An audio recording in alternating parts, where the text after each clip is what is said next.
अस्सलामुअलैकुम everyone. Okay guys, तो हम स्टार्ट करने लगे हैं हमारे पैरानेसल साइनसेस का अगला टॉपिक, जो कि बाकायदा एक डिसऑर्डर अब हम स्टार्ट करेंगे। इससे पहले हम एनाटॉमी फिजियोलॉजी कर रहे थे, और ये है जी एक्यूट राइनोसाइनोसाइटिस। ठीक है, एक्यूट साइनोसाइटिस या एक्यूट राइनोसाइनोसाइटिस एक ही बात होती है, क्योंकि हम पहले ना इसको खाली साइनोसाइटिस कहा करते थे। साइनोसाइटिस का क्या मतलब होगा? साइनसेस की इन्फ्लेमेशन। ठीक है, साइनोसाइटिस। जब भी आइटिस का वर्ड है इन्फ्लेमेशन, साइनसिस की इन्फ्लेमेशन, पहले खाली साइनोसाइटिस का वर्ड इस्तेमाल किया जाता था, लेकिन साइनोसाइटिस कभी भी अकेला नहीं होता। हमेशा, तकरीबन हमेशा ही, बल्कि 99.9% भी नहीं, 100% के टाइम्स में जब भी साइनसाइटिस होता है तो आपका साथ inflammation of the nasal mucosa भी हुआ होता है। कि सपोज आपकी नोज है, ये भी इन्फ्लेम होगी अंदर से, जब आपका यहाँ वाला मैक्सिलरी साइनस जो पड़ा हुआ ये इन्फ्लेम होगा। इस वजह से अब जो टर्म इस्तेमाल की जाती है वो राइनोसाइनोसाइटिस होता है। Rhino for the nasal inflammation and sinusitis for the ये साइनस की इन्फ्लेमेशन। ठीक है, सॉरी। तो आपके पास जो अभी हमने कैटेगरी पढ़ी है एक्यूट राइनोसाइनोसाइटिस है, बहुत इंपॉर्टेंट है। इसमें से क्वेश्चंस आते हैं, मैं आपको बताती जाऊंगी। एमसीक्यू भी आते हैं और आपका एससीक्यूज भी आते हैं बाकायदा तौर पे, और आपने इसको अच्छे से कर लेना। बहुत ही आसान आते हैं, मतलब उससे कुछ मुश्किल पूछते ही नहीं, आसान तरीन बातें पूछते हैं, और टॉपिक भी आसान है।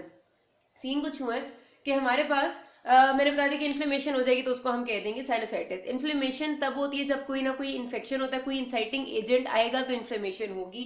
कोई वायरस, कोई बैक्टीरिया, कुछ ना कुछ तो होना चाहिए इन्फ्लेमेशन होने के लिए। तो बेसिकली क्या चीज होती है हमारे पास, हम इसको एक्यूट केयर इन ड्यूरेशन की बेस पे याद रखना। ये ड्यूरेशन हर जगह पर हमारी बहुत इंपॉर्टेंट है, इसको आपने कभी भी अपने जहन से नहीं निकलने देना, क्योंकि आपकी पूरी ईएनटी में अगर आपको एक्यूट और क्रॉनिक की ड्यूरेशन का फर्क नहीं पता चलेगा तो आपको वो समझेंगे सब कुछ भी नहीं आता। एक्यूट हम यहाँ पर कहेंगे वो चीज जो कि 4 हफ्तों तक लिमिटेड है। ठीक है, 4 हफ्तों मतलब 1 महीने। हमेशा वीक्स को रखेंगे, ज्यादा बेहतर होता है, मंथ्स के हिसाब से नहीं कहना आपने। ठीक है, अगर आपका जो इन्फेक्शन है वो 4 वीक्स के अंदर अंदर लिमिटेड था, मतलब पेशेंट जो वो ज्यादा पुरानी हिस्ट्री नहीं दे रहा, ये नहीं कह रहे कि मुझे 3 महीने से है या 4 महीने से है या फिर उससे कोई पुराना, वो कह रहे हैं मुझे 1 हफ्ते से मसला है या 1.5 हफ्ते से, तो मतलब ये कि वो 1 महीने के अंदर अंदर है, तो उसको हम एक्यूट कहते हैं। अगर आपका जो इन्फेक्शन है वो 4 से लेकर 12 हफ्ते के दरमियान में है, मतलब 4 वीक्स से ज्यादा है और 12 वीक्स से कम की दरमियान है, कि पेशेंट हिस्ट्री देता है कि मुझे 2 महीने से जो है वो ये मसला चल रहा है या 1.5 महीने से, तो वो आपका सब एक्यूट में आ जाता है। कुछ जगह पर हम उसको भी एक्यूट ही कंसिडर करते हैं, लेकिन एक्यूट और सब एक्यूट आपको इंटरचेंजेबली इस्तेमाल करते हुए मिलेंगे। मतलब कई जगह पर 4 to 12 वीक्स को भी एक्यूट ही कहते हैं, कहीं पर हम उसको सब एक्यूट अलग कर देते हैं, लेकिन क्रॉनिक कोई भी नहीं कहता। ठीक है, और 12 वीक्स यानी कि 3 महीने से ज्यादा की जो चीज होती है, जो उससे ज्यादा की हिस्ट्री देता है, मोर देन 12 वीक्स, वो आपका क्रॉनिक आ जाता है। ठीक है, तो ये आपकी होगी एक्यूट, सब एक्यूट और क्रॉनिक। रिकरेंट वो होगा जो आपका 1 महीने नहीं बल्कि 1 साल के दरमियान में 4 या उससे ज्यादा दफा एक पेशेंट को अगर राइनोसाइनोसाइटिस की एपिसोड्स आती हैं, और ऐसा नहीं होना चाहिए कि वो राइनोसाइनोसाइटिस परसिस्ट करना चाहिए। सपोज पेशेंट को 1 साल में जनवरी में हुआ था, तो जनवरी में 8-10 दिन लगा के जो भी हुआ खत्म हो गया, उसके बाद बिल्कुल ठीक था पेशेंट, उसको मार्च में फिर हो गया, फिर वो 8-10 दिन लगा के ठीक हो गया। तो इस तरह अगर वो बीच में ठीक भी पूरा पूरा हो जाता है और 4 से ज्यादा एपिसोड्स उसको 1 साल में साइनोसाइटिस की होती है, तो उसको हम कहते हैं रिकरेंट साइनोसाइटिस। ठीक है, ये बहुत सिंपल सी बात है, लेकिन ये बहुत ज्यादा इंपॉर्टेंस रखती है, इनको नहीं भूलना। जब भी राइनोसाइनोसाइटिस पेशेंट को होगा, चाहे किसी भी वजह से हो, चाहे वायरल हो, बैक्टीरियल हो, उसके जनरल कुछ सिम्टम्स होते हैं। सिम्टम्स का मतलब जिनसे पेशेंट आपको प्रेजेंट करेगा वो मिलते जुलते ही रहते हैं, और वो कुछ इस तरह से कि सबसे पहले तो जाहिर सी बात है कि आपका साइनस जब इन्वॉल्व होता है, तो मैंने कहा कि नेजल म्यूकोजा लाजमी इन्वॉल्व होता है, क्योंकि आपके सारे साइनसेस, क्यों नेजल म्यूकोजा इन्वॉल्व, क्योंकि सारे साइनसेस ड्रेन ही नेजल म्यूकोजा यानी नोज में कर रहे हैं। जब आपका साइनस में कोई पस है, कोई इन्फेक्शन है और इन्फ्लेमेशन है, तो वो आपका ड्रेनेज ऑफ द साइनस को ब्लॉक करती है, कहीं ना कहीं इफेक्ट करती है, उसकी वजह से आपका म्यूकोजा ऑफ द नोज भी लाजमी इन्वॉल्व हो जाता है। तो इसे सबसे पहले जो पेशेंट की कंप्लेन होगी ना, वो ये कि मेरी नाक बंद रहती है, नेजल ऑब्स्ट्रक्शन।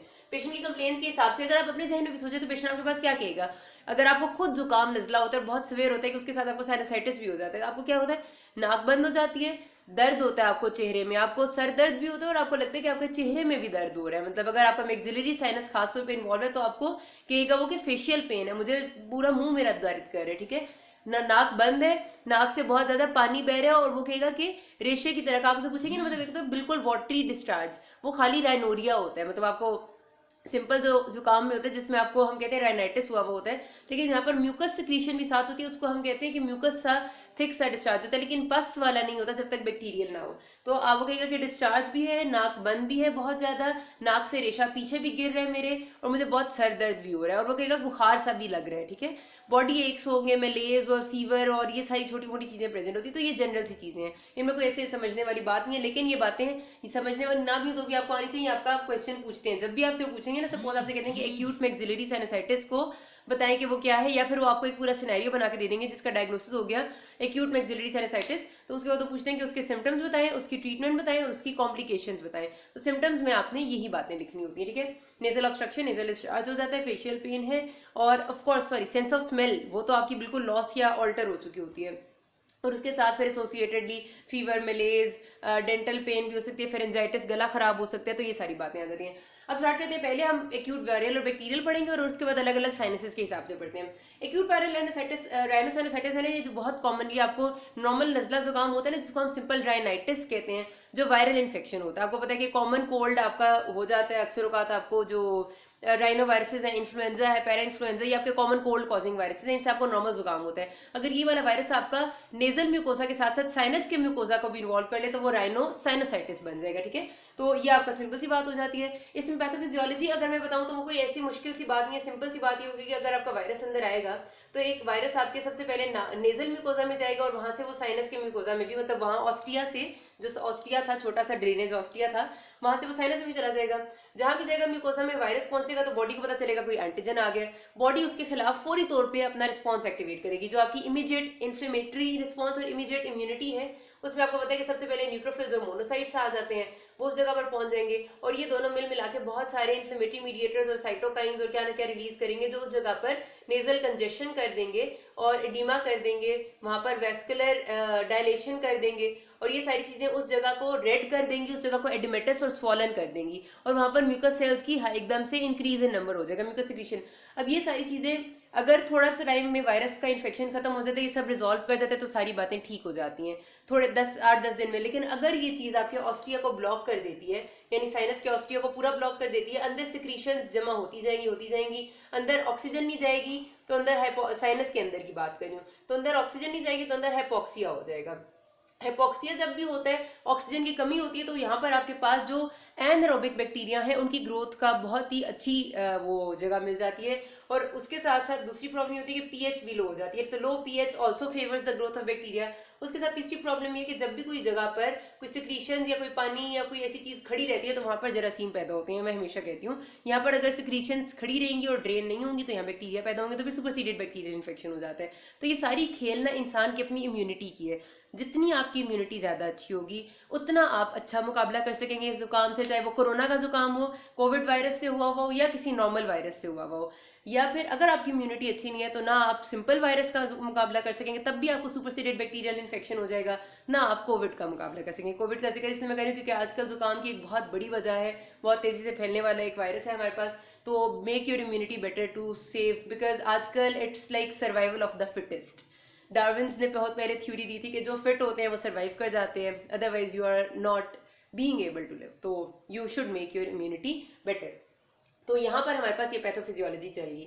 अच्छा, उसके बाद हमारे पास आ जाता है इसके क्लिनिकल फीचर्स सेम है, सिर्फ और सिर्फ इतना याद रखना है कि हमारे पास जो वायरल इन्फेक्शंस होते हैं उसमें कभी भी पसी डिस्चार्ज नहीं होता, थिक पस जैसा डिस्चार्ज नहीं होगा, जिसको रेशा कहते हैं ना, रेशा पस टाइप डिस्चार्ज होता है, वो नहीं होता। आपका ज्यादा म्यूकोइड या वाटरी डिस्चार्ज होता है, ठीक है, क्योंकि वायरस ऐसा पस वाला डिस्चार्ज बनाते हैं। उसके साथ नेजल कंजेशन, हेडेक और थोड़ा बहुत आपको जो वो हो जाता है, वो बुखार शुखार हो जाता है, लो ग्रेड फीवर, वो सारी चीजें साथ एसोसिएटेड होती हैं, ठीक है।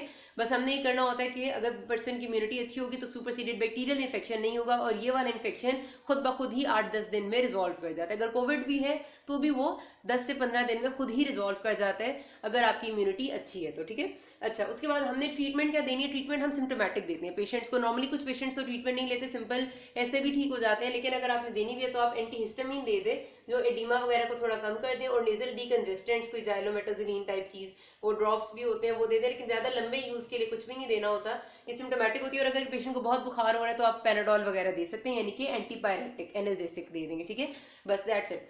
कॉम्प्लिकेशन ज्यादातर इससे डेवलप होती नहीं है वायरल एंडोसाइनोसाइटिस से, लेकिन अगर होगी तो आपकी बैक्टीरिया का सुपरसीडेड इन्फेक्शन ही हो जाएगा और फिर वो बन जाएगा एक्यूट बैक्टीरियल राइनोसाइनोसाइटिस। अब उसमें क्या होता है बैक्टीरिया जो है वो यही मैंने जो पैथोफिजियोलॉजी आपको बताई है ना, वो यही वाली सारी है कि आपका साइनस कॉस्टिया अगर ब्लॉक हो जाता है और यहाँ पर स्टेसिस हो जाती है चीज़ों की, वहाँ पर हाइपोक्सिया होगा, पीएच कम होगा और उसके साथ साथ सिक्रीशंस खड़ी रहेंगी, तो सुपरसीडेड बैक्टीरियल इन्फेक्शन हो जाएगा। तो ये उसकी पैथोफिजियोलॉजी होती है एक्यूट बैक्टीरियल राइनोसाइनोसाइटिस की। अब आपको मैं बताऊंगी कि मोस्ट कॉमन जो बैक्टीरिया है विच कैन कॉज दिस, जो आपके एमसीक्यू और वाइवा का सवाल है, वो है जी स्ट्रेप्टोकोकस नमोनी है, ठीक है, उसके बाद हेमोफिलस इन्फ्लुएंजा है, उसके बाद मोरिक्जेला है और उसके बाद आपका स्टेफ ऑरियस है। शम्स के नाम से मतलब आपने याद रखेंगे, ये इसी ऑर्डर में याद रखने, क्योंकि इसी हिसाब से ज़्यादा सबसे ज़्यादा ये कॉमन है, फिर ये और फिर ये, क्योंकि आपका ये एमसीक्यू और वाइवा में आता होता है।